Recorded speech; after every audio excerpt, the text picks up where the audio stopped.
As a hairdresser, it's important for me to stand anywhere from 8, 10+ hours a day, and in comfort, which I was not. Felt like I was walking on knives, and as soon as I was done from work, I couldn't do a whole lot more. I was just laying on my sofa. The quality of life was not good.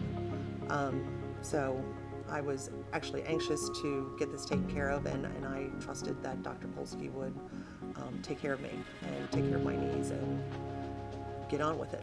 When I came to Dr. Polsky, knowing my background and knowing what I had done with the other orthopedics, he just went straight to the root to it. He was just like, let's get these knees replaced. I came home the very next day around lunchtime, so probably within 24 hours I came home, was able to walk. The physical therapist had come in to see me, and she wanted me to use the walker. I probably could have walked without the walker, but used that so that way I could have longer strides.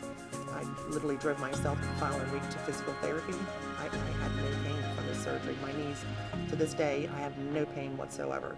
So I went back to work 5.5 weeks after my surgery.